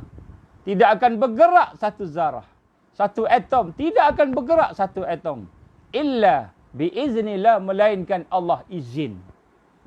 Kita bercakap ni pun Allah izin bercakap. Kita boleh dengar ni pun Allah susun. Ini al-iman, ini akidah. Ini akidah. Jadi sebab itulah kita lihat di sini bagaimana Ahlus Sunnah wal Jamaah meyakini bahawa segala sesuatu itu daripada Allah Subhanahu wa taala. Kalau gitu tak perlu usahalah. Tak payah jumpa orang ni, tak payah jumpa orang tu, tak payah buat apa. Itu salah. Salah pula. Kenapa salah? Sebab yang kita maksudkan di sini ialah amal hati kita. Hati kita. Hati kita jangan rasa sikit pun apa yang kita dapat daripada manusia. Jangan rasa sikit pun. Bila kita rasa yang datang tu daripada manusia, maka kita telah mensyirikkan Allah Subhanahu wa taala. Rasul sallallahu alaihi wasallam menggambarkan, la tataharraku zarratun illa biiznillah. Tidak akan bergerak sesuatu, tidak akan bergerak, tak akan berlaku pergerakan, tidak akan berlaku apa-apa. Walaupun satu zarah tu kecil je. Illa biiznillah, melainkan dengan izin Allah. La haula wala quwwata illa billah. Tidak ada kekuatan, daya, kemampuan illa melainkan dengan kekuatan Allah. Maka tuan-tuan, syirik macam mana yang kita nak kena buang? Takhalli ni kita nak kena kosongkan. Ialah kita masih ada rasa dalam hati kita satu perasaan, pergantungan, pengharapan kepada manusia. Pergantungan, pengharapan kepada makhluk. Dan ini bukan bermakna kita tak payah berusaha, kena berusaha. Apa usaha dia? Contoh, kita nak buat projek. Maka untuk buat projek, kita kena buat proposal. Buat proposal. Kena buat proposal. Kan? Buat proposal yang fizikal ni kita kena buat maksima. Buat cantik-cantik, hebat-hebat. Kena present elok-elok. Kena kenal siapa yang meluluskan tu. Kenal dengan dia. Tak apa, branding, kenal. Untuk kita supaya projek itu usaha, fizikal. Tapi hati, jangan rasa dia yang bagi. Itu usaha. Apa beza amal hati dengan amal fizikal? Amal fizikal, makan. Kita kena makan baru kenyang. Itu amal fizikal. Kerana bila kita makan, itu pun adalah qada dan qadar Allah. Allah telah menetapkan kita kena makan baru kenyang. Maka kita kena makan. Tapi jangan kata hati kita kata makanan yang kenyangkan kita. Yang kenyangkan kita Allah. Ada orang makan 10 pinggan tak kenyang-kenyang. Ada. Ada orang yang makan sikit je, dah kenyang. Sebiji tamar, dah kenyang. Alhamdulillah, rasa penuh dah. Ada. Yang mengenyangkan bukan makanan. Yang mengenyangkan Allah. Makan tu Allah perintah. Fa'iza azamta fatawakkal ala Allah. Bila kamu dah berazam, kamu dah bercita-cita, kamu dah nak sampaikan sesuatu dengan izin Allah, kamu dah minta pada Allah, ya Allah, aku nak dapatkan sekian-sekian, aku nak berusaha, nak berniaga sekian-sekian, ya Allah, aku nak berniaga trading sekian-sekian, aku nak bekerja sekian-sekian, dah minta pada Allah, dah berniat, maka fatawakkal ala Allah, hati kamu bergantung pada Allah. Tapi kamu buat, fizikal kamu buat semaksimal yang kamu boleh buat, mengikut kemampuan kamu yang kamu rasakan, itulah sesuatu yang terbaik. Sebab Allah perintahkan kita berusaha maksimal. Jadi kita jangan salah sangka pula. Syirik tu kat mana? Syirik bukan pada perbuatan, syirik pada hati. Hati kita rasa yang memberi manfaat, yang beri memudarat makhluk, itu syirik. Bila kita rasa yang beri manfaat tu manusia, maka kita pun mengagungkan dia. Kita mula mengagungkan dia sampai peringkat dia suruh kita buat maksiat pun kita buat. Kenapa? Sebab nak dapat projek, kita kena buat maksiat dengan dia. Sedangkan Allah yang bagi, bukan dia yang bagi. Kalaulah sebenarnya Allah tak bagi yang itu, katakanlah dia suruh kita buat dan dia kata, okeylah kau tak nak buat, aku tak bagi. Tak apa, bukan dia yang tak bagi, Allah yang tak bagi. Allah yang tak bagi, bukan dia. Allah nak bagi sesuatu yang lebih baik. Apa yang sesuatu yang baik? Mungkin bila kita tinggalkan projek tu, tiba-tiba iman kita bertambah. Barakah hidup kita bertambah, takwa kita bertambah. Walaupun kita tak dapat projek 3 juta, 10 juta, tapi hati kita melihat syurga Allah. Allah buka musyahadah, nampak basirah, nampak keagungan dia. Iman kita bertambah, takwa kita bertambah, ikhlas kita bertambah. Maka itu lebih baik daripada projek 10 juta yang akan habis tak sampai setahun. Habis 10 juta tahun tak barakah. Tuan-tuan rahmati Allah, kita nak kena faham bahawa syirik ini suatu yang serius. Kenapa? Kerana apabila kita meletakkan, meminta pertolongan itu kepada manusia, maka kita telah mensyirikkan Allah. Walaupun amalan itu amalan-amalan yang baik, maka dia tidak akan dapat apa-apa rahmat dan barakah daripada Allah. Allah bagi dunia. Tuan-tuan, dunia ni Allah bagi pada orang bukan Islam. Dia bagi pada binatang. Dia bagi pada semua. Maka dengan kita, dia akan bagi pada kita. Tak ada masalah. Tetapi kita tidak dapat Allah dalam hidup kita. Kita tidak dapat kebenaran dalam hidup kita. Kita tidak dapat akhirat dalam hidup kita. Dunia ni Allah akan bagi sekadarnya. Maknanya Allah dah tetapkan rezeki kita. Kalau kita dapat 10 juta setahun, Allah tetapkan 10 juta. 10 juta kita dapat, tuan-tuan. Berkumpullah satu dunia, jin manusia. Nak bagi kita 10 juta. Allah larang. Allah halang. Allah tak izin. Tak dapat kita 10 juta, tuan-tuan. Berkumpul 10 juta. 10 dunia. Untuk memberi kita. Tak dapat. Untuk menghalang. Tak dapat kalau Allah tak izin. Ini akidah. Jadi sebab tu syirik al-isti'anah kita kata sini, tuan-tuan. Dalam hati kita, nafsu kita hajat pertolongan. Maka kita nampak manusia itulah yang memberi bantuan. Kita nampak makhluk itulah yang memberi bantuan. Hakikatnya Allah. Saya bagi satu contoh, tuan-tuan. Allah Subhanahu Wa Taala. Katakanlah kita dapat satu bungkusan. Satu hari kita dapat satu bungkusan. Tengok-tengok bungkusan daripada Kuala Lumpur. Nama kita Nur Azman. Yang hantarnya Zahid bin Nur Azman. Maknanya kita tahu yang hantar tu anak kita yang bagi bungkusan tu. Saya pun buka tu, handphone. Dia bagi saya handphone baru. Handphone baru dia bagi. Yang hantar tu postman. Pos laju hantar. Pos laju tunggu saya ni nak sign. Tuan-tuan, tuan kena sign ni, dah ambil ni, tuan dah buka dah kotak depan saya ni. Baik. Lepas tu isteri kita tanya ataupun mak kita tanya, siapa bagi bungkusan tu? Kita cakap postman bagi ke? Kita cakap anak kita bagi. Bodohlah kita kalau kita kata yang bagi postman bagi, mak. Ni handphone ni postman bagi, mak. Pos laju bagi kita ni handphone. Bodoh kita.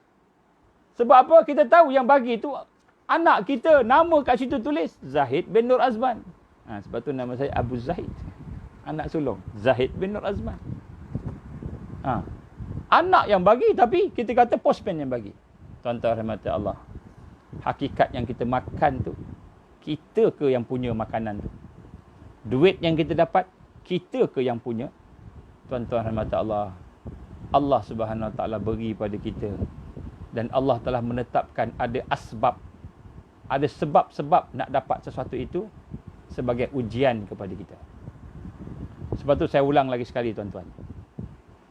Ketika malaikat maut mengambil tanah daripada bumi, Allah nak cipta Adam.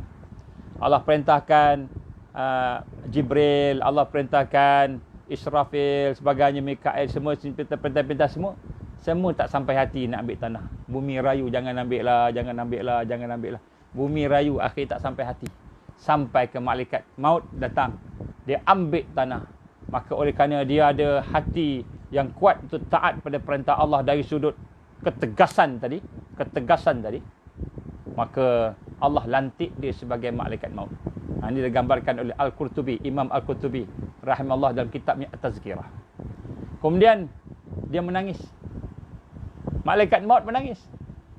Maka Allah yang Maha mengetahui menyatakan, kenapa engkau menangis? Allah Maha mengetahui, tapi dia nak bagi kita pengajaran.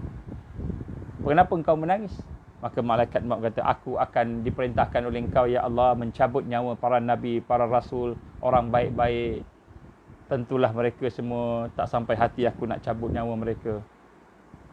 Dan tentulah semua manusia, semua jin, semua binatang akan menyalahkan aku kerana aku telah membunuh mereka, kata malaikat maut.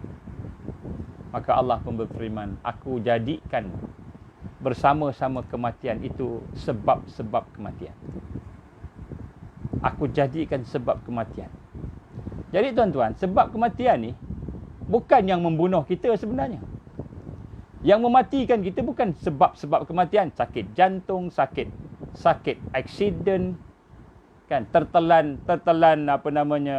makanan, tercekik, tertelan mati, terjatuh dalam bilik air. Itu semua sebab. Allah jadikan sebab supaya manusia tidak menyalahkan malaikat maut tadi. Malaikat maut tadi menangis. Jadi mereka nampak ni. Jadi sebenarnya yang menyebabkan kita mati. Kullu nafsin dha'iqatul maut. Setiap seseorang kamu akan pasti mati. Fa iza jaa ajaluhum la yastakhiruna sa'ah wa la yastaqdimun. Setiap kamu bila mati pada saat dia, tepat, tak lambat, tak cepat. Satu saat, maka tuan-tuan, sebenarnya Allah yang ambil nyawa kita. Kalau kita atas katil, mungkin kita diambil nyawa oleh Allah, kan? Sebabnya sakit jantung. Mungkin sebab kalau kat jalan raya, sebabnya aksiden. Sebab aksiden. Tapi sebenarnya masa nyawa kita dah habis. Maknanya kalau kita hidup lagi, tak ada aksiden, tak ada apa, tak ada jantung, tak ada apa, mati tak? Mati tuan-tuan, tanpa sebab. Pernah tak kita dengar orang mati tanpa sebab? Ada. Ada pelajar saya mati tanpa sebab. Tak ada sebab sakit, tak ada sebab apa. Tiba dia kan, dia makan keropok malam bulan Ramadan, makan keropok budak UIA dekat matrikulasi. Makan keropok, makan. Kan, lepas tu tiba-tiba dia macam sesak nafas, bukan sebab tercekik keropok dah, sesak nafas. Baring, kawan dia tengok, bawa ke hospital di UM masa tu, dekat UM di matrikulasi Petaling Jaya. Masa itulah, kan. Sampai hospital mati. Cek buat postmortem, tak ada jantung, tak ada diabetes, tak ada kanser, tak ada penyakit. Maka saya kata kepada student saya, dia kata mati sebab makan keropok. So siapa yang ada keropok dekat hostel, jangan makan keropok malam-malam, bagi kat saya. Dia kata gitu. Makan keropok kan jadi sebab kematian. Tuan-tuan, mati kerana dah sampai waktu mati, ajal. Sebab dia boleh berbagai-bagai. Begitu juga dengan rezeki kita. Rezeki yang kita dapat, gaji yang kita dapat, makanan yang kita makan, air yang kita minum, kesihatan yang ada pada kita, keluarga yang ada pada kita, semua itu daripada Allah. Hakikatnya macam itu. Cuma Allah menjadikan asbab. Dapat anak-anak, berkahwin. Kita kahwin dengan seorang, dapat anak. Ada orang anaknya ramai, 10 orang. Ada orang anaknya sikit, seorang. Ada orang tak ada anak langsung. Tapi berkahwin juga, tak ada anak. Kata tak ada sebab apa? Tak ada sebab. Tak ada, semua okey, sihat, tapi tak ada anak. Ada orang Allah bagi anak. Anak ni pun Allah yang tetapkan. Wa kulli syai', semua sekali. Maka di sinilah tuan-tuan kita sebut. Sebab itulah, apabila kita meminta kepada makhluk, kita mengadu kepada makhluk, maka Allah murka pada kita. Allah murka sebab kita telah membelakangkan kuasa dia. Dia yang berkuasa, tiba-tiba kita minta pada manusia. Kita minta pada dia, hati kita rasa dialah yang boleh bagi. Hati kita rasa. Tak. Kita boleh tak minta daripada dia, kita nak baca, kita nak apply tender kat dia contohnya, nak apply projek, boleh minta. Minta sebagai usaha kita, sebab aja doa, itu pun dengan izin Allah. Tetapi yang bagi bukan dia, Allah yang bagi. Hati kita nak kena rasa. Sebab tu tuan-tuan rahmati Allah, ini disebut syirik isti'anah. Syirik di dalam meminta bantuan, pertolongan. Hati kita nak kena rasa yang bagi semua tu Allah. Tapi kita kena usaha tak? Kena usaha. Kena usaha. Sebab Allah perintah kita usaha. Fa iza azamta fatawakkal 'ala Allah. Maksudnya Allah suruh kita berusaha, tapi kita kena tawakal pada dia, bergantung pada dia. Maksudnya doanya pada dia. Dan kemudian tiba-tiba orang tu tak bagi pada kita, jangan kita sangka orang tu tak bagi. Tak, Allah yang tak bagi. Ini perbuatan Allah, af'al Allah. Sebab tu kita bincang yang sebelum ni macam mana nak mengenal Allah. Kita melihat sifat Allah Al-Jalal. Al-Jalal ni apa? Yang maha menggagahi, yang maha menguasai, yang maha mengalahkan. Kita nak sangat. Tapi Allah kalahkan kita. Kita tak dapat. Kenapa kita tak dapat? Tentu ada hikmahnya. Allah nak suruh kita fikir balik. Allah nak kita renung balik. Mungkin hati kita ni berharap pada makhluk lebih. Maka Allah nak suruh kita renung. Oh ya Allah, aku silap ya Allah. Astaghfirullah. Tak apa ya Allah. Biar aku tak dapat. Biar aku tak dapat, tapi hati aku berasa sebenarnya Engkau lah yang maha berkuasa, bukan dia yang maha berkuasa. Kita dapat iman, kita dapat kesedaran, baru kita semakin dekat dengan Allah. Barulah kita jadi buat projek tu jadi ibadah. Kita buat sesuatu perkara jadi ibadah, maka kita semakin dekat dengan Allah, semakin dekat dengan Allah. Ini disebut syirik. Ini takhalli, perkara yang kita kena buang daripada hati. Ini nombor-nombor yang pertama, tuan, syirik. Benda yang kita nak kena buang, nombor satu ialah syirik. Sebab kalau kita bebas daripada syirik, insya-Allah Allah akan bagi syurga pada kita. Kalau hati kita bersih, mentauhidkan Allah, mentauhidkan af'al Allah, perbuatan Allah, mentauhidkan sifat Allah, mentauhidkan zat Allah, kita mentauhidkan Allah, mengesakan Allah dalam segala aspek kehidupan kita, insya-Allah masuk syurga tanpa hisap. Sebab tu saya bagi kabar gembira pada tuan-tuan pada malam ni. Walaupun nampak macam banyaknya salah aku, banyak silap aku, tak apa, yang salah tak apa, kita minta istighfar, kita minta ampun pada Allah Subhanahu Wa Taala. Macam kita sebut tadi, kalau anak kita bagi kita handphone, hadiah handphone, bagi, itu pun kita nak kena rasa bukan anak kita yang bagi, sebenarnya Allah yang bagi. Boleh tak kita dapat handphone selain daripada anak kita tadi? Boleh. Mungkin kita jalan-jalan pergi ke satu supermarket, tiba-tiba orang tahan kita, bunyi loceng kuat. Tuan, tahniah. Tuan adalah pelanggan kami yang ke-1 juta. Tiba-tiba kita jadi pelanggan yang ke-1 juta. Maka oleh kerana tuan-tuan telah menjadi pelanggan kami yang 1 juta, maka kami hadiahkan kepada tuan satu handphone, sebuah handphone. Dapat handphone juga. Tidak daripada anak kita, daripada supermarket tadi pula. Maknanya bukan anak kita yang nak bagi handphone. Bukan supermarket yang nak bagi handphone. Asbab sahaja yang sebenarnya bagi handphone pada kita, Allah. Bila kita beli handphone, katalah kita beli handphone. Bila kita dah beli handphone, kita ingat kita yang beli. Tak, sebenarnya Allah yang bagi kat kita. Melalui apa? Melalui duit kita. Melalui duit kita. Tapi sebenarnya duit tu siapa bagi? Allah yang bagi juga. Nampak tak? Jadi tuan-tuan, bila kita memahami hakikat ini, maka sedikit demi sedikit kita melihat sekitar kita. Kita melihat apa yang berlaku sekitar kita. Baru kita nampak, ya Allah, rupa-rupanya segala yang Kau bagi ini, segala yang ada ni adalah milik Engkau, ya Allah, sebagai amanah. Ya Allah, ampunikanlah kelalaian aku. Ampunikanlah kelemahan aku. Ampunikanlah keaiban aku. Kita pun istighfar. Astaghfirullahalazim. Astaghfirullahalazim. Astaghfirullahalazim. Maka hati kita tenang. Kenapa hati kita tenang? Kita dah berjumpa dengan Tuan punya diri kita. Kita dah berjumpa dengan Tuan punya rezeki kita. Kita dah berjumpa dengan Tuan punya segala yang ada dalam hidup kita. Maka hati kita tenang setenang-tenangnya. Sebelum ni kita tak terfikir, tak terasa. Saya pernah bagi satu contoh pada tuan-tuan. Berkenaan bagaimana seorang yang nak mengenal Allah itu. Seperti kambing dengan penggembala.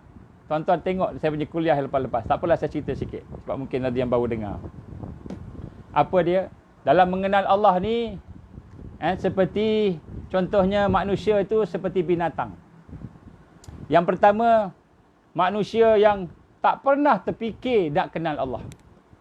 Dalam hidupnya, dia tahu dia nampak makhluk aja. Dia nampak makhluk aja. Bila dapat sesuatu, dia nampak makhluk tu yang bagi kat dia. Terima kasih, terima kasih, terima kasih sangat-sangat kerana tolong saya. Dia tak rasa Allah tolong dia. Dia rasa makhluk yang bagi. Ini nombor satu. Ini nombor satu. Dan dia tak berminat pun nak kenal dengan makhluk. Nak kenal dengan Allah tadi. Dia cuma makhluk saja. Seperti kambing. Seperti kambing. Kambing ni, dia cuma kenal pengembala yang bagi makan dia. Tiap-tiap hari pengembala akan datang bawa rumput, bawa sesuatu makanan, dia pun datang. Bila pengembala dia datang aja, yang jaga dia datang, maka berduyun-duyun, kambing-kambing semua datang. Dia pun bagi makan. Semua seronok. terlompat-lompat nampak makanan daripada pengembala. Tapi dia tak tahu sebenarnya pengembala itu pekerja aja. Tuannya kambing tak kenal. Maka tiba-tiba datang satu kereta mewah, kereta Porsche. Kan? Keluar seorang pemuda yang tampan, bajunya segak bergaya. Kan? Dalam keadaan yang keadaan nampak terpelajar, pergi mendekati kandang kambing tadi. Kambing tak peduli pun pada dia. Siapa engkau? Engkau siapa? Padahal yang datang tu tuan kambing. Tuan kambing yang boleh kata, oleh kerana kambing-kambing semua tak respect aku, tak iktiraf aku sebagai tuan, aku sembelih semua hari ni. Semua sembelih. Dia yang boleh sembelihkan kambing tu pengembala jaga je. Aku catu makanan oleh kerana kambing-kambing ni tak pedulikan aku langsung. Aku catu. Sebab apa? Dia panggil kambing, dia panggil kambing datang, kambing seko pun betul-betul tak tahu kat dia. Kan? Semua tengok, siapa engkau ni? Kan? Pelik ah. Semua pergi kat pengembala. Padahal pengembala tu baju pun compang-camping. Kan? Bau busuk. Tapi pasal ada makanan. Begitulah. Tahap pertama orang dengan Allah. Manusia ni, dia tak nampak Allah dalam hidup dia. Dia tak kenal Allah dalam hidup dia. Yang bagi dia kehidupan, bagi dia kesihatan, bagi dia segala rezeki. Yang dia tahu makhluk yang ada kat depan dia. Dan dia tak teringat pun nak berkenalan dengan Allah. Ini nombor satu. Ini nombor satu, tuan-tuan. Seperti kambing tadi. Layak untuk disembelih je. Kita makan biryani kambing lepas ni. Sedap biryani kambing. Tuan-tuan rahmat Allah. Kan? Tahap yang kedua kan, ialah mereka yang ada Islam. Ada Islam, maka dia beribadah, dia apa. Tapi dia tak pernah teringin nak kenal Allah. Tak pernah teringin nak kenal Allah. Cuma sekadar ibadah je. Bila Allah bagi dia baik, dia seronok. Dia ibadah. Bila Allah bagi tak baik, dia tinggalkan ibadah. Sakit je tak semayang. Bila sakit dah tak semayang. Kenapa? Susah nak semayang ni. Kan? Nanti nak kena ambil semayang, semua nak berjalan ke sana susah. Saya nak berdiri pun tak boleh. Kan? Nak semayang ni payah, nak ambil semayang pun susah lah. Tak apalah, saya qada je lah. Tak semayang lah. Bila susah sikit, dia tak baca Quran. Ini orang yang kedua.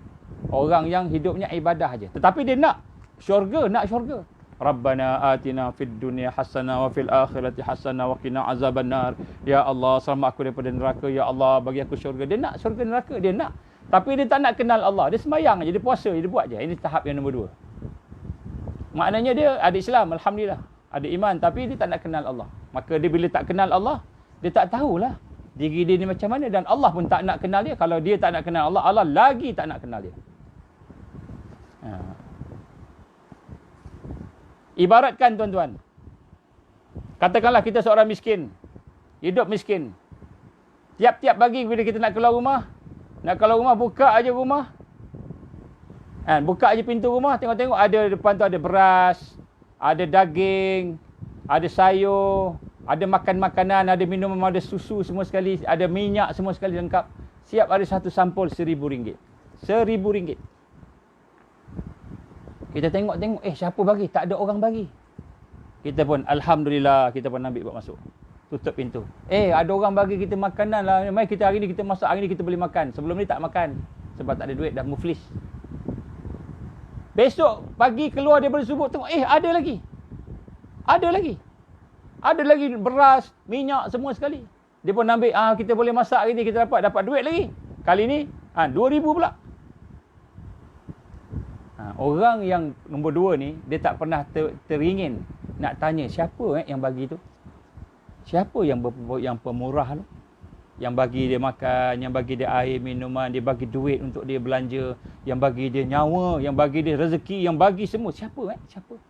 Yang kedua, dia cuma ambil aja apa yang Allah bagi. Dia tahu ada orang bagi, tapi tak teringin nak kenal siapa dia. Dia makan, yang penting makan, minum. Ini orang nombor dua. Orang nombor tiga ni tuan, sama juga. Kan? Dia makan, dia minum, dia dapat rezeki juga. Tapi tiap kali dia buka pintu, dia tengok ada orang bagi beras sebagainya.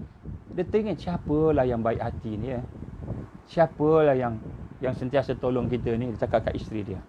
Siapa yang tolong kita ni? Kita ni memang tak ada makanan semua. Dia bagi kita duit lagi. Dia bagi aku ni dah tak mampu nak bekerja. Mungkin kita accident. Dia bagi RM1,000. Orang kaya mesti dia kaya kan. Dia bagi kita makanan semua. Dia pun tunggu. Katakanlah pukul 4 pagi dia dah bangun nak tengok siapa. Buka 4 pagi dia buka pintu, dah ada dah makanan semua. Maknanya dia datang awal lagi. Dia buka pukul 3 pagi. Pukul 3 pagi juga dah ada dah makanan. Semua dah ada dah. Ada. Tapi hati dia bukan saja makan, minum, ambil duit belanja, dapat rezeki semua, tapi hati dia orang yang cerdik, orang yang boleh berfikir. Maka hati nak teringin berkenalan dengan orang yang baik tadi. Kurang-kurang, sekurang-kurangnya orang yang berfikir ni. Orang yang pertama, dia boleh buat makan je. Yang pertama tak makan, tak nak kenal langsung, tak berfikir langsung pasal Allah. Tak banyak fikir, yang penting aku dapat makan. Yang kedua, kan, dia berfikir nak ambil aja apa kebaikan. Dia terima, dia tahu ada yang bagi yang baik tu. Yang ketiga, dia nak berkenalan dengan yang bagi rezeki tadi, makanan, minuman tadi. Nak berkenalan. Kenapa nak berkenalan? Sekurang-kurangnya aku boleh ucapkan terima kasih pada dia. Ini orang yang ada adab. Orang yang ada hatinya hidup dan fikirannya hidup. Yang ini digambarkan oleh Imam Ghazali rahimahullah. Orang yang boleh berfikir, yang ingin mengenali Allah. Jadi orang yang nak kenal Allah ni, dia nampak dia boleh makan beras. Dia nampak dia boleh minum. Nampak dia boleh ada kesihatan. Dia nampak ada anak-anak. Anak-anak ni baik-baik, tak cacat. Tak buta matanya, tak bisu, tak pekak, tak cacat potong, tangan terkodong, kaki kodong. Alhamdulillah, tak bukan OKU, anak sihat. Kan? Isteri pula cantik, suami pula handsome. Kan? Harta pula ada. Maka dia ingin berkenalan. Siapa yang bagi aku semua ni? Siapa yang bagi aku semua ni? Maka dia cari. Akhirnya dia berjumpa dengan Allah. Maka bila dia berjumpa dengan Allah, maka barulah hati dia yang tertanya-tanya, hati yang rasa terhutang budi, hati yang rasa macam tak lengkap lah hidup ni kalau tak tahu siapa yang tolong dia tadi. Maka hati dia puas dapat bertemu dengan Allah dalam hidup dia. Boleh melihat dengan basirah, dengan mata hati dia. Ni tuan-tuan. Sebab tu takhalli yang pertama, kita kata proses takhalli ni, kita nak mengosongkan sifat sikap yang pertama sekali ialah kita nak mengosongkan perkara-perkara yang merosakkan hubungan kita dengan Allah, iaitu syirik. Yang pertama sekali syirik. Dan syirik ni kita sebut syirik jali, syirik yang kasar, yang jelas nampak, kita boleh fahamlah. Syirik yang kafi ini kita mulakan dengan pertama sekali syirik tawajuh dan syirik qasad, dan kemudian syirik isti'anah.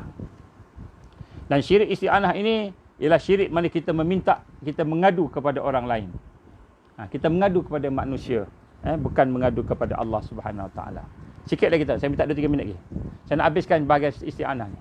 Baik, apa yang digambarkan oleh Imam Ibn Taymiyah contohnya, dia menyatakan di dalam kita beribadah kepada Allah Subhanahu Wa Taala ini, maka apabila kita nak mencapai sesuatu, maka sudah tentulah perkara yang kita nak capai itu ialah mestilah redha Allah. Tetapi bagi mereka yang tidak kenal Allah, kita akan bincang dia punya sebab-sebab dia, maka akan wujud 3 perkara bila dia beribadah. Yang pertama sekali, dia akan rasa ujub. Ujubnya apa? Dia rasa diri dia lah yang baik. Dia rasa diri dia yang lebih baik. Dia rasa dia boleh bercakap, dia pandai bercakap, maka dialah yang pandai bercakap. Ini ujub. Dia pandai berfikir, buah fikiran ni semua bagus, bernas-bernas, dialah pandai berfikir. Arti fikiran aku, ni idea aku. Dia tak rasa Allah yang bagi. Taufik Allah, dia tak rasa. Dia tak merasai bahawa kepetahan dia bercakap, kekuatan dia berfikir, hikmah yang ada pada dia, kekuatan fizikal dia, kecerdikan dia tak rasa Allah bagi. Yang ini ujub. Apabila kita tak merasai bahawa apa yang ada pada kita, kelebihan-kelebihan yang Allah bagi pada kita, kita tak rasa itu daripada Allah, itu ujub. Maknanya kita merasa diri kita lebih baik daripada orang lain. Kita ada kelebihan tertentu dan orang lain tak ada kelebihan tersebut. Maka ini ujub. Dan ujub ini adalah merupakan syirik juga. Satu syirik, satu berhala yang ada dalam diri kita. Maka kalau kita sebut ujub ini adalah perkara yang bersangkut paut dengan syirik dengan diri kita sendiri. Kita menjadikan diri kita Tuhan. Ini ujub. Sebab tu orang yang beramal dan ada ujub, maka Allah tak terima amal dia. Kenapa Allah tak terima amal dia? Sebab dia rasa dia beramal tu, dia yang punya amal. Dia yang pandai semayang, dia yang khusyuk semayang, dia yang ikhlas, dia yang pandai untuk buat sesuatu, dia yang berjaya, dialah. Maka dia kata dia menuhankan, mempertuhankan diri dia sendiri. Allah tak terima. Allah tak terima amal itu. Ini syirik pada diri dia. Ini ujub. Ujub, maknanya kita syirik dengan diri kita sendiri. Seolah-olah kita menyatakan bahawa kitalah sebenarnya yang menjadikan perkara-perkara itu, bukan Allah, bukan taufik daripada Allah. Sedangkan hakikatnya Allah Allah bagi kita cerdik. Allah bagi kita pandai berfikir, hikmah. Allah bagi kita hati kita bersih. Allah bagi kita. Tiba-tiba dengan kebersihan hati, boleh berzikir, boleh bangun malam, boleh tahajud, boleh baca Quran. Kita boleh buat baik. Kita rasa kita yang baik. Orang lain tak baik. Sebenarnya yang baik itu Allah. Allah bagi. Patutnya kita nak rasa tawaduk dengan Allah. Tadaruk, kita rasa memerlukan Allah. Patutnya kita lagi besar kasih kita pada Allah. Patutnya lagi rendah diri kita pada Allah. Tapi berlaku sebaliknya. Ini mana ujub. Ujub ni maknanya kita mensyirikkan diri kita dengan Allah. Sebab tu saya nak tajuk ni saya nak habiskan untuk malam ni. Ujub. Jadi ujub ini ialah apabila kita mensyirikkan dengan diri kita sendiri. Kemudian riak. Riak ni apa riak? Kita beramal, kemudian kita nak tunjuk kat orang. Kita beramal, kita nak hajat penilaian orang. Orang tengok kita, bagus tak aku? Bagus tak aku? Orang pun puji kita, oi bagusnya kamu, sembahyang kamu baguslah, sempurna. Oi Quran kamu hebat, kamu punya bacaan cantik, hebat. Kamu baca tersentuh hati kami, menangis kami baca Quran kamu. Oh kamu punya ceramah bagus, orang semua terdiam, semua khusyuk, tak ada yang tidur, bagus ceramah kamu. Oh kamu punya pandangan, kamu bernas, macam-macam semua yang ada pada kita. Tetapi bila kita beramal dengan perkara itu, kita berhajat orang puji kita. Orang bagi penilaian pada kita. Kita suka orang puji kita. Kita nak orang menilai kita and meninggikan diri kita tadi. Maka ini disebut riak. Kita menunjuk amalan kita supaya mendapatkan pujian manusia. Maka yang ini kita syirikkan Allah dengan makhluk. Maknanya kita hajat kepada makhluk cakap, bukan Allah tapi makhluk. Maknanya kita mensyirikkan, kita sekutukan Allah dengan makhluk. Ini riak. Orang yang ada riak, amal pun Allah tak terima. Orang yang ada riak, amal Allah tak terima. Takbur, apa takbur? Takbur sombong. Apabila dia beramal, dia ada ujub, dia ada riak, kemudian dia beramal, dia merendahkan orang lain. Seperti iblis, dia merendahkan Adam AS. Allah kata apa? Aba wastakbar. Dia enggan dan dia takbur. Kan? Maka kenapa dia takbur? Sebab dia kata, aku daripada api, engkau Adam daripada tanah. Maka dia kata apa? Dia merendah, dia menghina makhluk. Dia beramal, dia menghina makhluk. Itu maknanya takbur, sombong. Maka takbur ni memang terang-terang Allah bukan sahaja tak terima amal dia, Allah laknat iblis. Bahayanya takbur, bukan saja Allah tak terima amalan dia buat tadi, tetapi Allah laknat iblis. Allah laknat manusia itu. Iyazbillah.